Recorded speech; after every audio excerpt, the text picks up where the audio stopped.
This is Bare Feet with Latin with Mrs. Craig.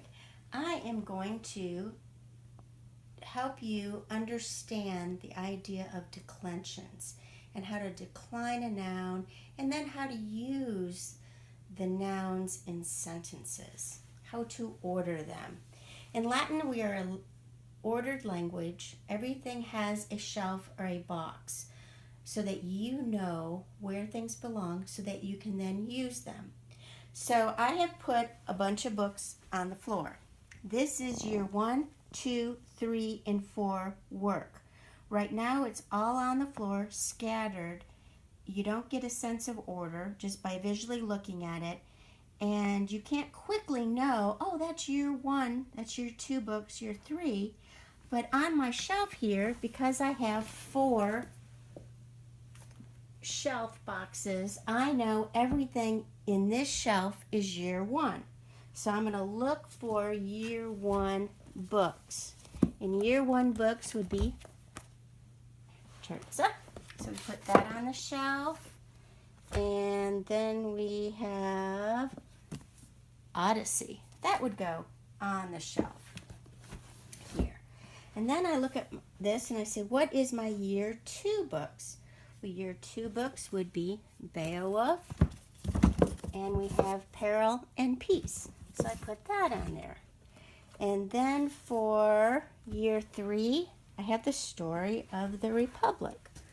So I put that on the shelf, and Tom Sawyer. That's a little books over there. And then for year 4, because we're using all the books, we start studying the U.S. presidents more, and we have Fellowship of the Wings. So that goes on year 4. So now when my kids need a book, I just tell them go to either shelf 1, 2, 3, or 4, and they can retrieve the info they need. This is like a noun declension chart, except there's 5 shelves, singular and plural, and the top shelf would be your nominative, and then the next shelf would be your genitive, the next shelf your dative, then your accusative and your ablative, and then we repeat it over here for the plurals. So when I want to make a sentence, I will pick words from the top shelf for subject, for nominative, and then put a verb in, and then when I want to say what I do with something, then I would have the accusative shelf to grab words out and put the ending appropriate for accusative. So let's go over to our board and look at Latin examples. I have 2 charts here. I have word 1 would go in this chart when I make a sentence, and word 2 would go in this chart. Now we know a Latin noun can do 5 jobs. It can do the nominative job, the genitive job, the dative job, the accusative, or the ablative. But for today's talk, we're just going to focus on the nominative and the accusative in both of these squares. So these are the only squares we're going to fill out today. So I have a sentence, Collinus filium laudat. So what do I have? I have to look for the word in my sentence that would be the nominative, which is Collinus. And then I will look for my accusative word, which is filium.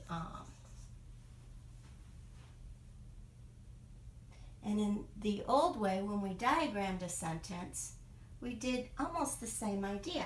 I'm looking for my subject. My subject must either end with an A, an us, an er, or an So I'm looking for those endings.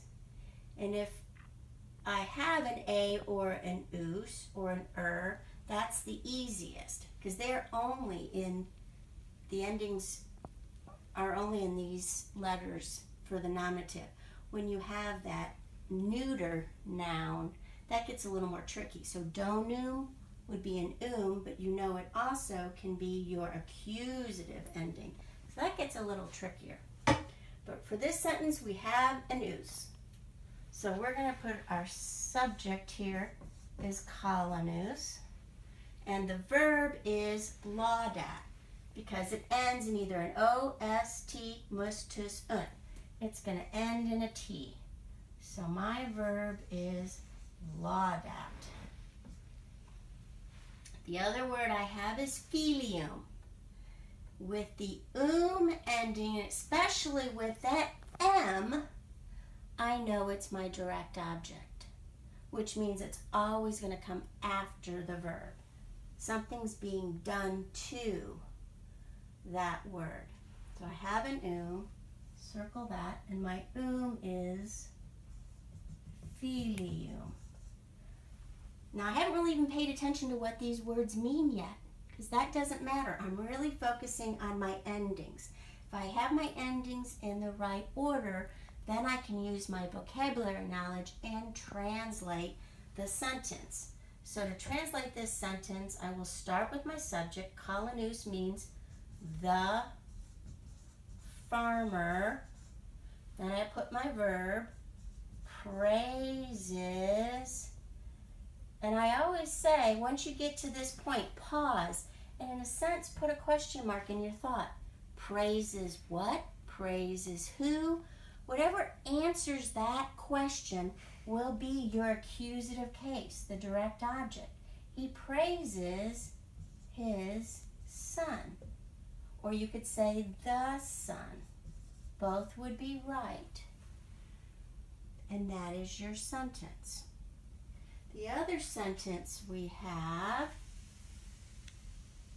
is a different type of sentence. It's a being verb sentence. This was an action verb sentence. Now we're going to look at a being verb. Our being verbs have a slightly different ending than our action verbs for some of them. The first one to say I am would be sum, and then this is est, sumus, estis, sunt. But for est, we still have a T. So your book was nice to you and just gave you the one you're used to, est. And that means he is. So the first word in our sentence is philia. Philia ends in an A, so I know it's a feminine first declension word. And it ends with an A, so I know it goes in this box. Then I have late, which means an adjective. It doesn't have an so we don't have a direct object. We just have another, what seems to be a nominative word. And we can do that when I see this est here. As soon as I put my sights on my sentence and I look at my verb and I know est is a being verb, then I know my sentence structure is a little different. We call this a second pattern sentence. This was our action sentence. This is a being sentence. So I'm going to have a natural type of sentence that's either going to be a predicate nominative sentence or a predicate adjective sentence. Either way, the rule says your adjective always matches the noun it is describing.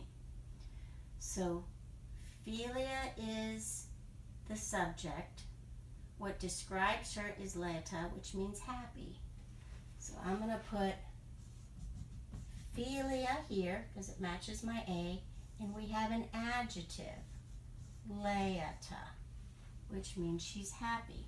So then when I go to translate it, I have the daughter is what? We still can put that question mark there. Is what is happy.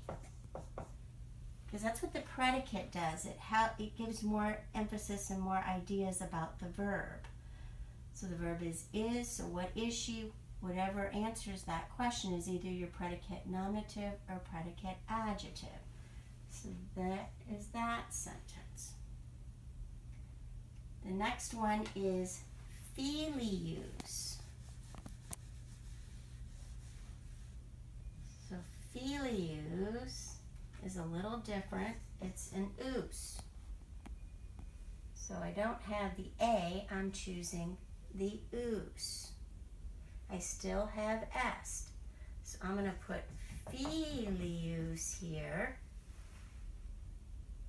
And we could almost put this as our other box and put fessus here in the nominative, because your nouns decline and your adjectives decline, and they must match the endings. So we have filius est what? Fessus. So the son is tired. So that's how you use your noun boxes to order how they are used. So I hope this explains everything, and we'll see you later for more Barefoot with Latin with Mrs. Craig. Thank you.